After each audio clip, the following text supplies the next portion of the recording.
Hi everyone, this is the first lecture on digestive systems, and I'm going to go over the introduction of the different functions and some key components that you'll find or structures that you'll find in the digestive system.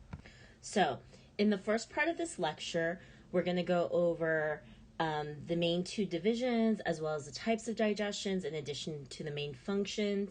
Now, depending on your class, you may or may not learn about the different linings of the GI tract and some additional special structures. This is going to depend on your teacher and the timing on whether or not you cover this last part. Okay, so for some of you, you may just cover part one of this intro, and for some of you, you'll have a part one and a part two. Okay, so let's go over the functions of the digestive system. So just the big picture of the digestive system is your whole goal is to take the food that you ingest, that you eat, and break it down into the smallest molecule that you need in order to absorb it into your body for delivery to the cells of your body. So, and then the ultimate goal is to access the nutrients that you need to function. So some of the key examples of these nutrients are carbohydrates, lipids, proteins, vitamins, minerals, etc. Now, there's 6 main functions that we're going to go over in terms of what the digestive system does. The most critical functions are digestion and absorption, but everything else is still an element that's necessary for the digestive system. So the first function we're going to go over is ingestion. So ingestion is just a fancy word for eating. So you need something to take in the food, right? And that's for the most part is going to be in your mouth, though depending on if you have some medical need, you might take it in a different way. Some people have, for example, a gastrointestinal tube that's hooked directly to their stomach where they inject food into their stomach. But for most of us, the ingestion occurs in your mouth when you eat and then swallow your food. Though some people, again, have like a tube that might enter a different part of the digestive system. As long as it enters within what we call the GI tract, which I'll go over later, it counts as ingestion. Digestion is the act of breaking down the food into the usable molecules, and absorption is when you can take in the usable molecule and bring it into your blood for delivery to your cells. You can also bring it into your lymph. This is more associated with lipid absorption. This is kind of a complicated concept. Basically, as long as you know food gets absorbed into your blood and for delivery to your cells, you're fine. But your lymph is actually more efficient for absorbing fat because fat has a harder time mixing into water. As you probably know, fats don't mix with water easily. So they kind of sometimes, instead of going into your blood, though they do go into your blood, they'll find like a second route that's a little bit easier for fat to travel into. Okay, now when we do absorption and when we go over absorption, what is absorbed? We mentioned them earlier, but these are the key molecules absorbed. So I kind of break it down into 2 classes. Macromolecules are the big class. Macromolecules are carbs or carbohydrates, lipids, proteins, and nucleic acids. Nucleic acids are taken into a degree, but they don't play a really critical role in your body in terms of food and energy. However, lipids and carbohydrates are huge sources of energy for your body. And proteins provide some energy, but we really use them as building blocks for various structures in our body. Now, vitamins and minerals are special classes of molecules or elements that your body uses. So vitamins are just like when you say vitamin A, that's actually just a name for a really big molecule, or not huge molecule, but a decent sized molecule that something in your body needs in order to run. Okay? For example, vitamin C is kind of a large-ish molecule that is necessary by your white blood cells in order for them to do immune function, for instance. Minerals, for the most part, generally mean elements: calcium, phosphorus, sodium. And these are key elements that your body needs to do something like run a nerve impulse.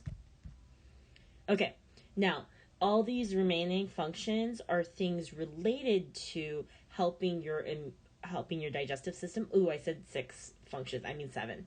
But we're just gonna go over them really quick. They kind of assist the whole thing about helping food either move through the system or aiding digestion and absorption. All right, so elimination is just the removal of undigested materials. You need that to fit in more food that you can digest. And any materials that you ultimately remove from your digestive system is called defecation. Defecation for feces. Feces is the fancy scientific word for poop. Secretion is the act of releasing material into any surface of your body. In this case, you will secrete special things like enzymes and chemical materials into your digestive organs for them to help aid in digestion. You can also secrete hormones into your blood to help because your digestive system is huge, so you need coordination among your organs for them to start producing more material for digestion or help move things along, for instance. And then you need motility, which also, the secretions might help out for motility. And motility is just like you have this digestive system, you're taking in food one end, you need to exit food out the other, and it's going to be one way for the most part. So you want food to move in a predictable way, and you need muscles all throughout your digestive system in order to facilitate that. And finally, regulation, that includes those hormones I mentioned earlier for secretion. But again, you have all these big organs that need to coordinate themselves with one another and that assist.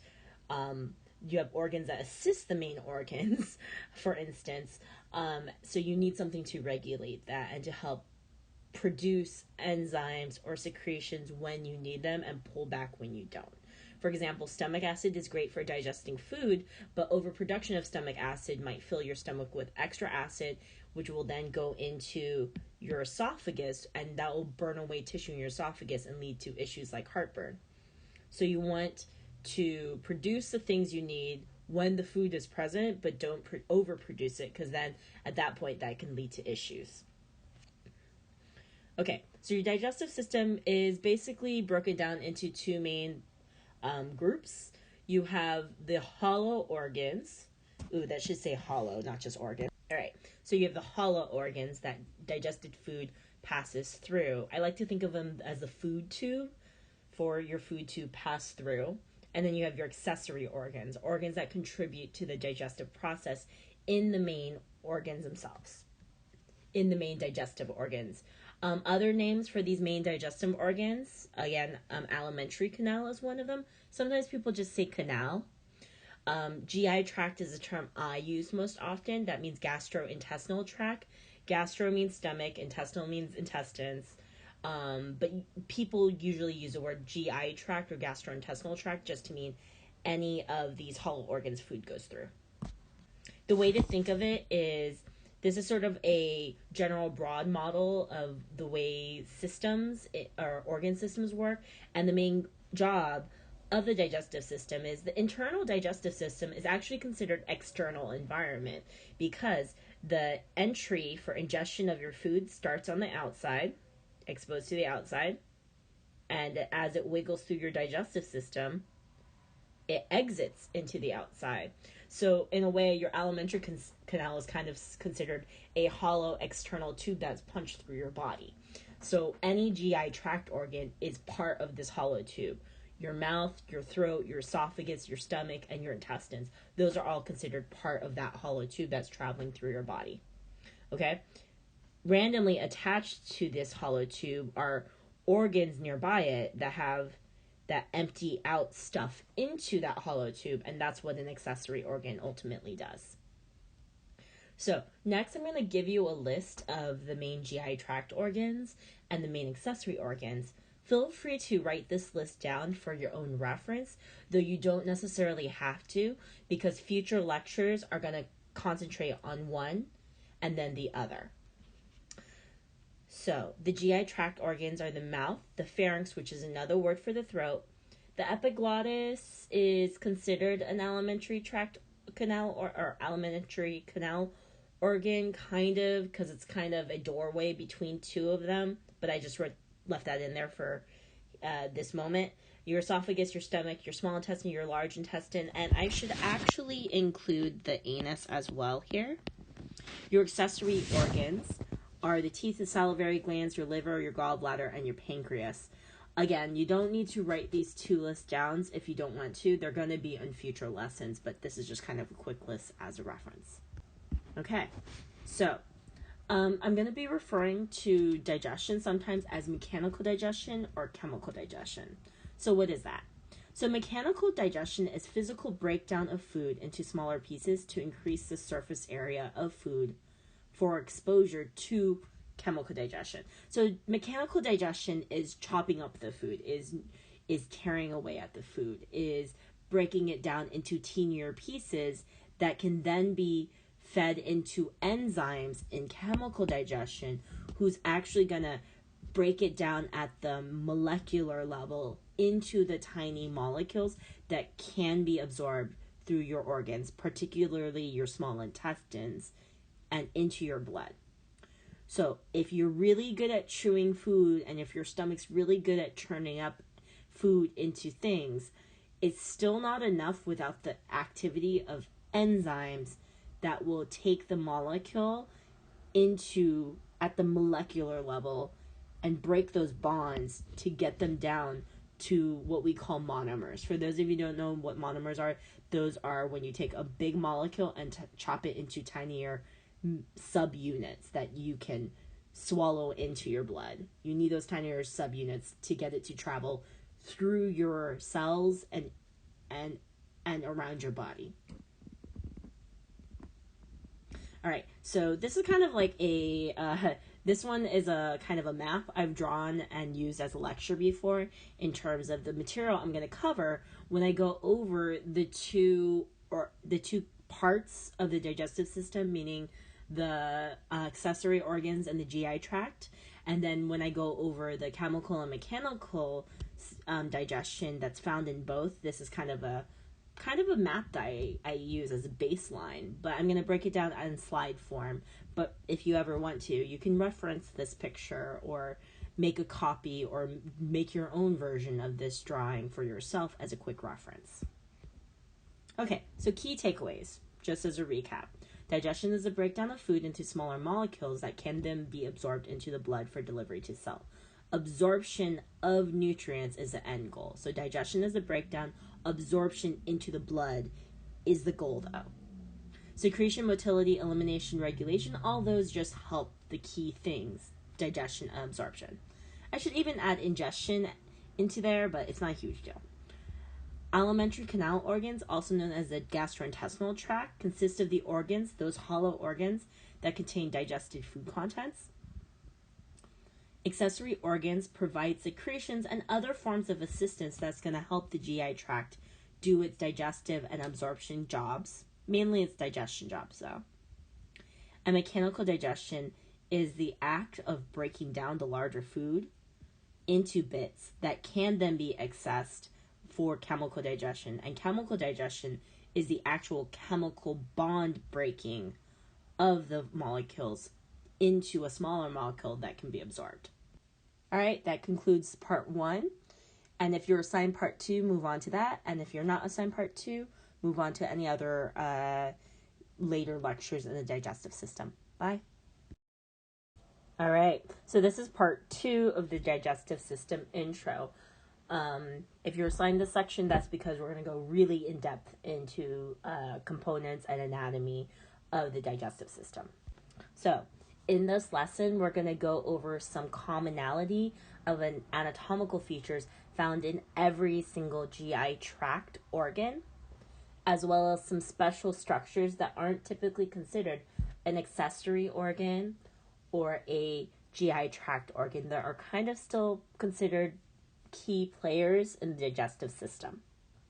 Okay, so when you take food into your digestive system, that food is going to be scraping down from your mouth, through your esophagus, down your stomach, and all through your intestine, and eventually out your butt, your anus. And all along that way, it's producing friction and potentially damaging the internal tube of your body. So you need protection against that. you also need to make stuff to kind of lubricate that passage of material from your mouth down to your anus. In addition to that, you need muscles to facilitate that movement, as well as stuff to actually produce all the things that are going to aid digestion. All right. And this is all going to be facilitated by 4 tissue layers. So the first layer found in your GI tract and it's starting from the inside. So the innermost layer here is the mucosa. It's epithelial tissue, actually. So I don't really mention it here, but it is epithelial tissue.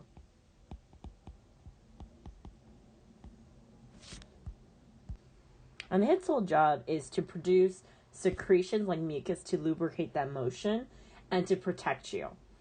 The more damaging the thing is as it moves, the food or potential food material is as it moves through that section, or the inner contents are, the thicker this mucosa lining has to be. However, that has a double-edged sword, because the thicker this mucosa, this protective mucosa is, the less you're going to be able to absorb any nutrition that may have been available. So your stomach, for instance, because of its really strong acid, has a really thick mucosa lining, but that also means your stomach actually doesn't do a great job of absorbing nutrition. It's mainly there for digestion, but it's not going to absorb things. All right, your submucosa is a layer underneath of it, and the submucosa has enough space for blood and nerves. And if you recall in the tissues, generally speaking, the thing that can hold blood and nerves and provide space for that stuff, as well as connect the epithelial tissue down, that's connective tissue. Generally, it's loose-ish connective tissue like areolar. If you get a chance to do it in class, it's a really cool thing to actually get fresh organ meat from the supermarket and actually feel the different layers of these tissues in various digestive system organs and actually see how they're slightly different from the stomach versus the large intestines versus the small intestine.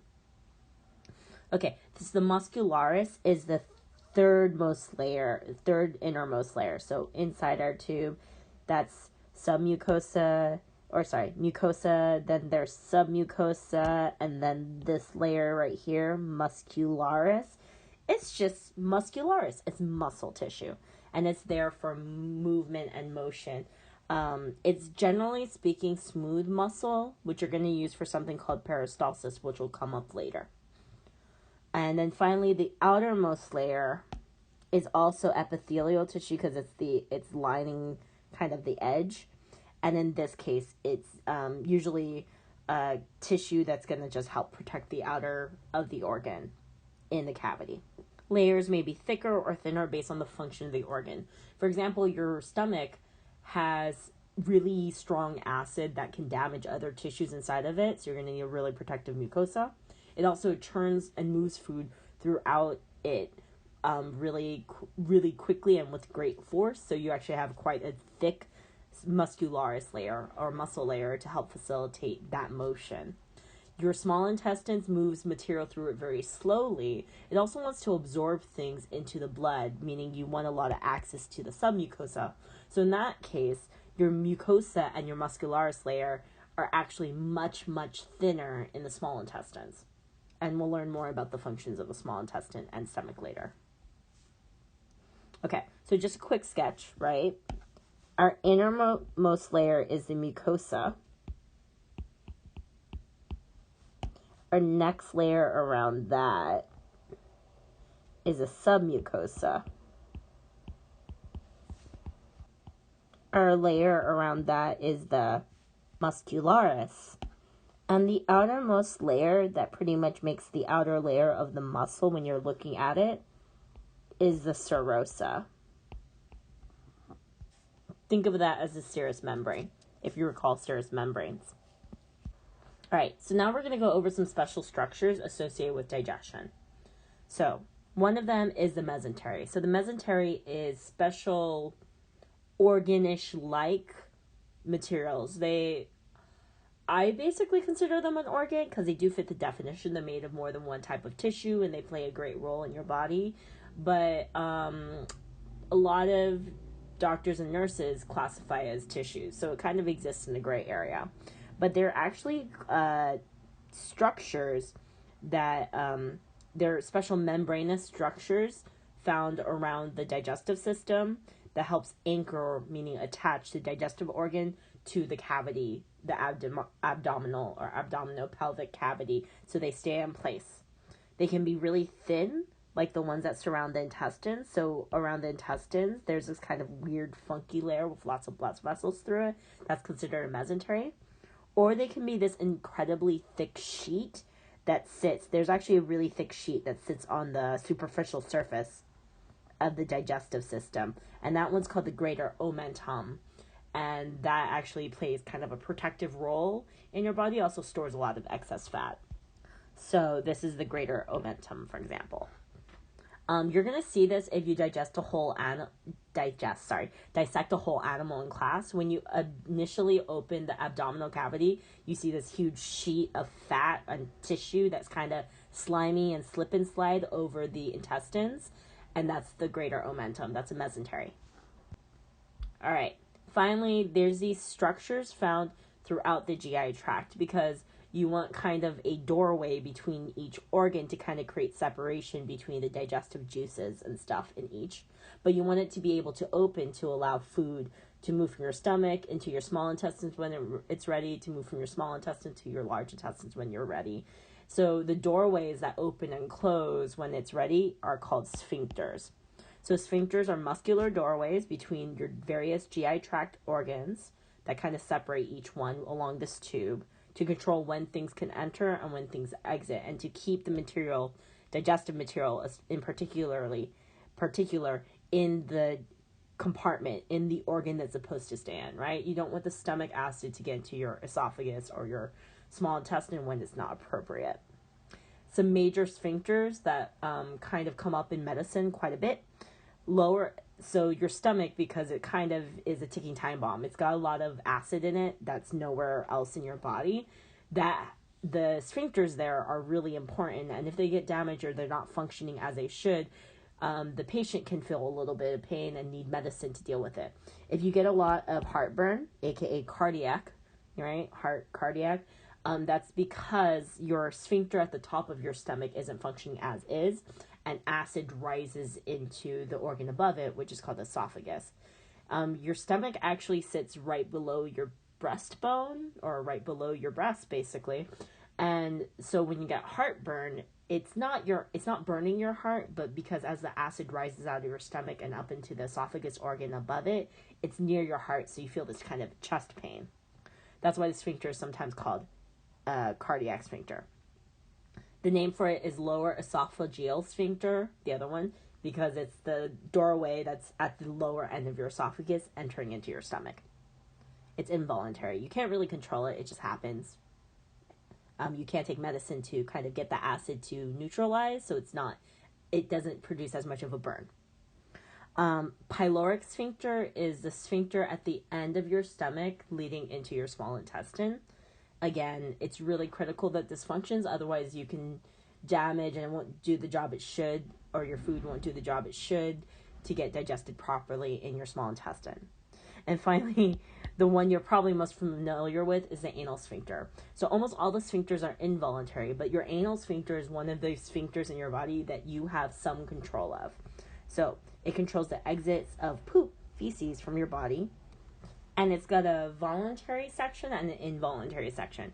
So you can kind of control it on one section, and then on other sections your body chooses for you. Meaning you can't control it with a conscious thought, but you control it as long as you're alive. It's got some control by your brainstem, your hindbrain.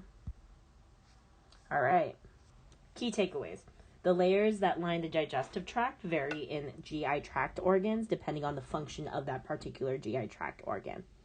For example, mucosa lining will be thicker when there needs to be more protection that would interfere with absorption. I didn't write it down here, but you need to know the layers as well.